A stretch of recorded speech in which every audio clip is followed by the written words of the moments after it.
नमस्कार। आज एक स्वल्प आलोचना करबा आमे ओडिशा रे गोटे इलेक्ट्रॉनिक्स मैन्युफैक्चरिंग कॉम्प्लेक्स स्थापना संपर्क रे हमर इलेक्ट्रॉनिक्स मिनिस्टर श्री अश्विनी वैष्णव महोदय जो घोषणा करिसंती तारि संपर्क रे अति गुरुत्वपूर्ण घोषणाटी होईची। आशार संचार होची जे ओडिशा रे इंडस्ट्रियलाइजेशन रो गोटे नूतन दिगंत खोली आमर उच्च शिक्षित युवक युवती एवं एंटरप्रेन्योर भितर उत्साह उद्दीपना खेलिबा निश्चित। ये संपर्क रे मोर मत हैला जे ये जो स्वागत योग्य निष्पत्ति निया जाइछि यार स्थापन जे अविलंबे हो ता नुहे से तो हवा कथा। ये कम्प्लेक्स टी स्थापित क्यों जगह हम मोर मत है जे राज्यर पश्चिमांचल रे ये कम्प्लेक्स टी स्थापन करवा उचित हम। यह मु कहीं कहूँ से विषय किसी आलोचना करी। उत्केला गोटे अति गुरुत्वपूर्ण स्थान जो जगटी बलांगीर ठू बेसी दूर नुहे, भवानीपाटनार खूब निकटरे, केसिंगा पाखरे, टिटलागढ़ पाखरे रेल कनेक्टिविटी रोड कनेक्टिविटी सुंदर अच्छी।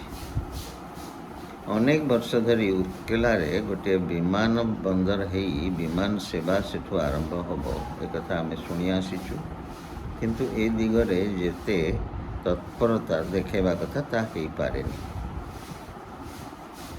यार मुख्य कारण है जे आमे जोठी पोटेंशियल अच्छी से तार डेवलपमेंट प्रति उदासीनता देखु। खाली गोटे स्टैंड एलोन एयरपोर्ट करदेले जे स्थानटीर गुरुत्व बढ़ीजा नुहे। गोटे अर्बन गोटे क्रेडिबल अर्बनाइजेशन इंडस्ट्रियल एक्टिविटी सेठी हवा दरकार। निकटरे मालकानगिरी रे गोटे विमान बंदर है, सेठी गोटे विमान भी अवतरण कला। तापर कौन है इंफ्रास्ट्रक्चर करी आमे जदि तार उपयोग न करिवो ताहले इन्वेस्टमेंट गुड़िक वृथा जीव। उत्केला रे ये कम्प्लेक्स टी आमर एयरपोर्ट को जीवंत करिवो, यार इम्पोर्टेंस बढ़ेवा, एक अधिक कार्यक्षम करिवो। आपण देखिबे आम राज्य रे नुआ टाउनशिप एस्टाब्लिश करिबारे बहुत उदासीनता। कहाँ भाँ नुआ टाउनशिप राज्य गठन हवा दिन ठारू भुवनेश्वर है, राउरकेला है, हीराकुद है, सुनाबेड़ा है, किंतु जो परिमाण रे अर्बनाइजेशन हवा कथा, नुआ अर्बनाइजेशन हवा कथा ता ही पारे। मोर आज ये वक्तव्य माध्यम मु गोटे संदेश देवा चाहूँगी जे नूतन सरकार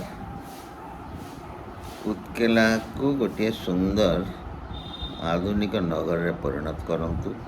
बेसी बड़ हवा आवश्यक नहीं, मॉडर्न फैसिलिटी दे 30, 40, 50 हजार जनबसती थिबा गोटे आधुनिक सहर यही कम्प्लेक्स सहित निर्माण करा जाओ। आउ गोटे है अनेक फोरम रे मु कही आसी जे आम राज्य रे अनेक गुरुत्वपूर्ण रिलीजियस प्लेसेस अच्छी। गोटे जोरंदा मेला, जोरंदा अलेख धर्म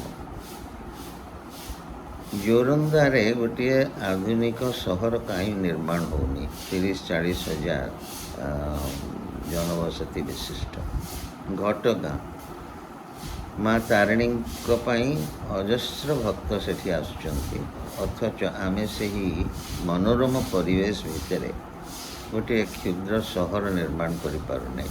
ସେଇ 40-50 ହଜାର ଜନବସତି ବିଶିଷ୍ଟ ସହର।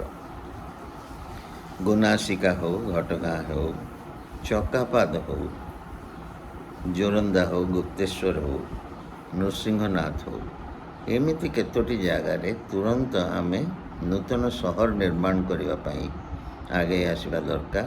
ଏହା ମୋର ନିବେଦନ ଆମ ନୂତନ ସରକାରଙ୍କୁ। ଏହା ଫଳରେ ଆମ ରାଜ୍ୟର ପ୍ରଭୂତ ଅର୍ଥନୈତିକ ଉନ୍ନତି ହେବ।